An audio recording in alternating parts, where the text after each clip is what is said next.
It was almost like a come to Jesus moment when I saw somebody doing this, because I thought all biscuits were dry and shitty. But yeah, I saw somebody doing this, and we used to serve these every single day. The best part was after brunch, even though they had been sitting for a couple hours during service, you still had some left over, and I don't know how, but they're still moist. Well, I do know how. I think it's the Dukes. I'm gonna show you guys a few different methods that I use to make the best biscuits that you're ever gonna have. One, how to cut in your butter a little bit faster, why I don't rest my biscuits, and how to shape them better and put more on a sheet tray together. By the end of this video, you guys are gonna have a much better idea how to make biscuits tender, less dry, and much more consistent for restaurant service. These are not your mom's biscuits, these are better. I kinda like to keep mine a little bit more savory, so we're gonna add some chives and black pepper to these biscuits. So first of all, bowl, I'm gonna scale everything out in this. Go ahead and get you one of these super fancy scales with the pull out. So pastry scale, so we can actually set the ball on here and still read what's going on here. So scaling these ingredients out. So I got everything here. Flour, of course, salt, sugar, baking powder, and the most important, Duke's mayonnaise. It's the best. It says right on the label, smooth, creamy, and it has that tang. So that's why we're gonna use it. It's got a little bit more acid, a little bit more cider vinegar kind of flavor to it. It's gonna help with the leavening. We've got buttermilk going into this, baking powder, Duke's mayonnaise. All of these things are gonna kind of help play with the texture. So that's why we use Duke's mayonnaise. So now, butter. So there's a couple different ways that you can do this. So cutting in your fat into your flour.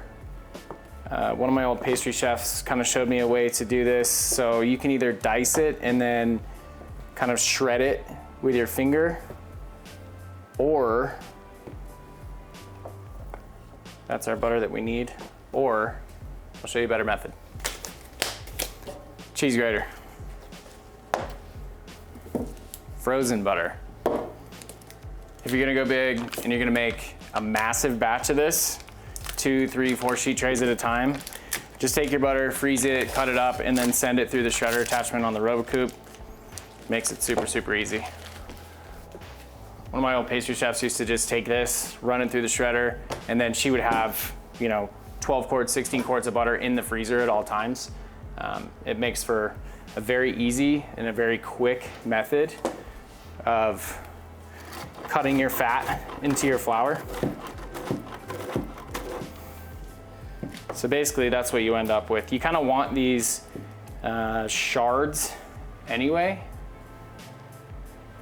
If you have these big clumps, or if your butter's warm, anything like that, basically what it's gonna do is just kind of melt out of your biscuits or your scones, anything like that that you're gonna be making, instead of actually kind of steaming throughout. The steam is gonna help rise your biscuits.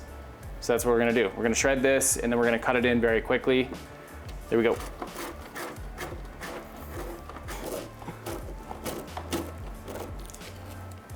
This does work really well though. It's a very good trick. It's also a good method because I forgot to add the butter first, and the mayonnaise already in there. So you don't really have to work it that much.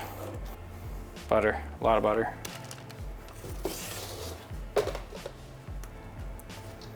Butter goes in. So now what we're gonna do, kind of cut your fat into your flour. I'm kind of getting in here with these pieces of butter. Typically, if you were to dice this like this, what you're gonna do is you're gonna go ahead and kind of rub it through your fingers like this.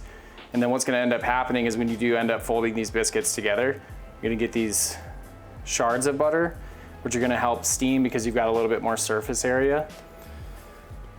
If you were to just dice these, you're gonna have these big pockets of butter. Ultimately, not a good thing for biscuits. You're gonna have these big holes. So, and like I said, shredding your butter is gonna help you get to that point a lot faster, instead of sitting there dicing it and then working this. So we don't wanna keep like that gluten development kind of to a minimum. So once you've got these kind of like, small pea size pieces of butter, that's kind of what we're looking for. You want this to kind of be like, wet sand, I guess, in a way.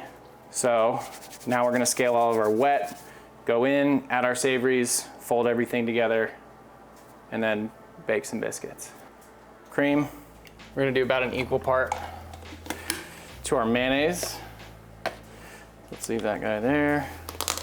Buttermilk, make sure this is good buttermilk. We get our stuff from a local guy that's about 30 minutes from us. He's got a great dairy farm. So we get all of our cream, milk, buttermilk from him. Boom. Buttermilk goes in, cream goes in. Chives, like I said, I like to keep mine a little bit savory. Sugar's obviously in there, but helps balance.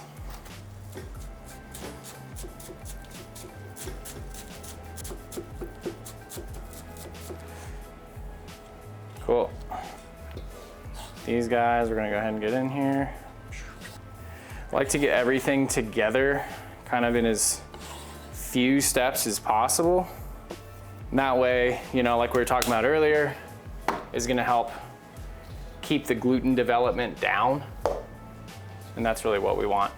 Black pepper here, last ingredient. I like to go kind of heavy because I do like that. If you're making biscuits and gravy or something like that, you always kind of go heavy black pepper anyway. So, get in here, go ahead and fold it. These are gonna look very wet, but that's totally okay. They will come together. So I like to just kind of get everything together in the bowl. So once you get to this point where you can kind of pick it up, squeeze it, and it sticks together. Floured surface, roll them out. Get rid of your bowl. And then just kind of start gathering everything and kind of pushing it together. You don't necessarily want to like knead it or fold it, anything like that. Those are for different things, folding, kneading, all that stuff. Scones kind of work a little bit better. You're gonna have a little bit drier of a dough for scones. Like I said, just kind of push everything together here. And you can start to see, you know, some of these pockets of butter that we've got here. So if you look at this dough very closely here, you can start to see some of these speckles of butter in here, your chives, your black pepper. So this is something, so normally, you know, if you're gonna make like biscuit sandwiches or something like that specifically, go ahead and roll your dough out and then you're gonna fold it once or twice. What that'll do is when they do bake and they do rise, you're gonna have these like natural layers of separation in there, which is like perfect for biscuit sandwiches. Take them out, let them rest, and then you can actually pull them apart. So like I said, get your general shape. With these guys, we're gonna go on a half sheet tray. This is gonna give us 1/2 sheet tray plus a couple extra snacks while we're baking it. So go ahead and get your general shape. Like I said, as few steps as possible, kind of inhibit that gluten development. Super, super light flour. That way the rolling pin just doesn't stick to it. I'm not gonna go back and forth on this a whole lot. I'm just gonna kind of smash it into its general shape. Kind of using my fingers and my knuckles as like a guide, like a depth guide here. Once we have our general shape, we can start evening things out.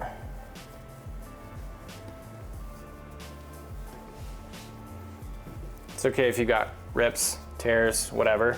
We're gonna cut these guys anyway, and we can reshape.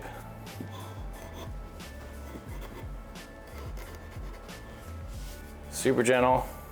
You just want everything to be about the same thickness because you want everything to bake at the same time, obviously. Now, general shape. And take our sheet tray. I like to add a little spray just to the sheet tray, and then that way your parchment stays in place. A little glue, so you're not running around. So, I'm gonna trim these guys up. And right now you've basically got the same size and shape of your half sheet tray. Okay, here we go. So these guys, I like to keep them pretty small, depends, whatever you wanna do. Obviously this is one full sheet tray. You can cut them bigger, you can cut them smaller.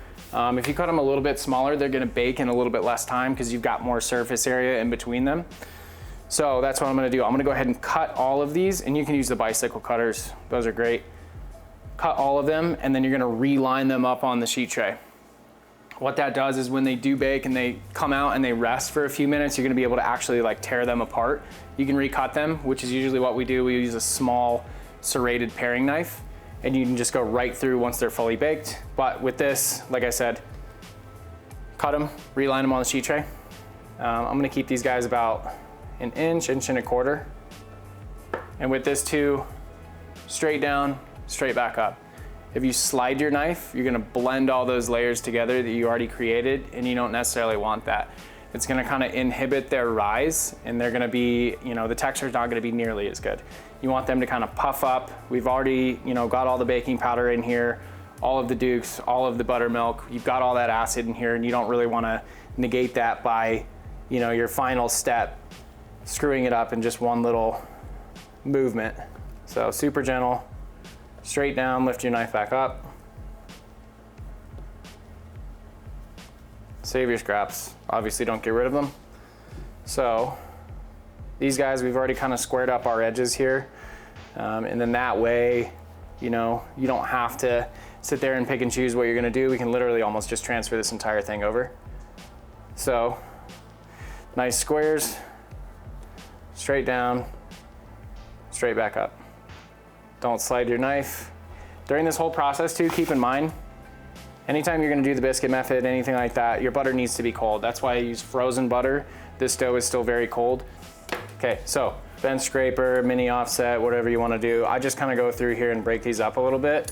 So these guys are your biscuits, right? It's totally okay if you have some rips, tears, whatever. You're gonna line them up and they're gonna be stuck together.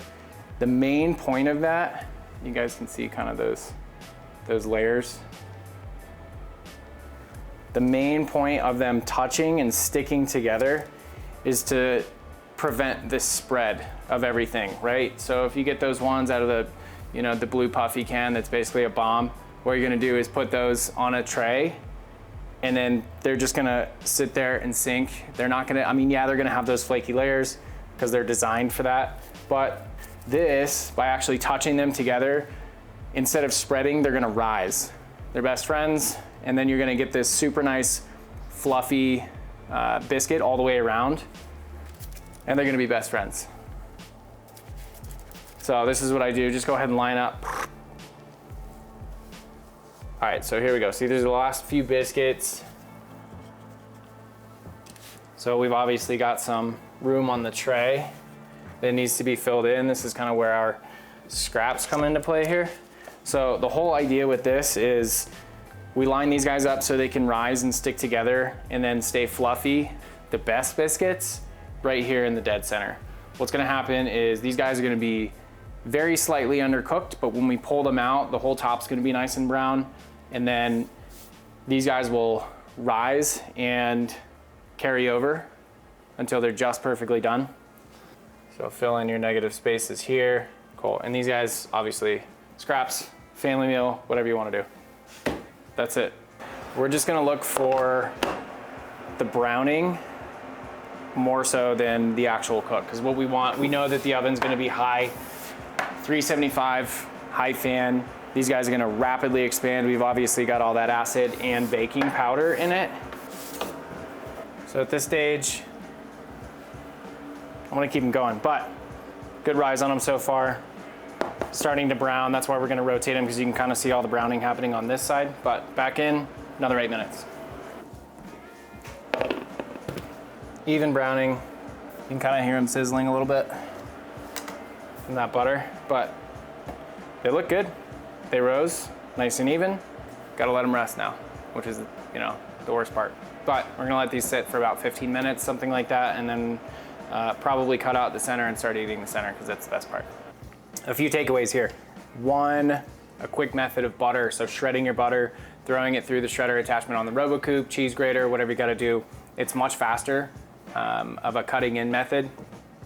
And that way you can almost just mix it instead of, sitting there and kind of shredding it with your hands, your fingers, or even, the butter cutting tool that nobody actually uses. Another thing is why I don't rest them. The biggest thing is acid and leavener, right? So we've got a lot of baking powder in here. As soon as we add acid to that, like buttermilk, Duke's mayonnaise, anything, we are immediately gonna start activating that leavener. If I were to rest these in the fridge or at room temp, anything like that, they're immediately gonna start activating. The texture is gonna be a little bit weird. They're gonna be like airy, but not necessarily in a good way. And the last thing, why I keep them touching on a sheet tray, you want them to be touching so they can all grow and rise together at the same time. You're gonna get this super nice fluffy outside and inside of your biscuit. You're only gonna get that nice top and bottom browning that you want. These guys are great. Once they come out of the oven, brush them with butter, whatever you want, tear them up. These are great. Some people put lard in their biscuits. That's also a good method, but in that case, we kind of replaced it with Duke's mayonnaise. Lard, while it is good, it gives a good flavor.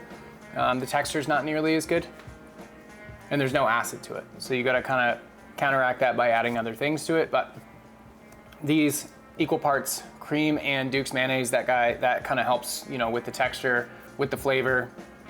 These are gonna stay nice and moist. They're not gonna dry out, and this is gonna change the way that you do it. These are good.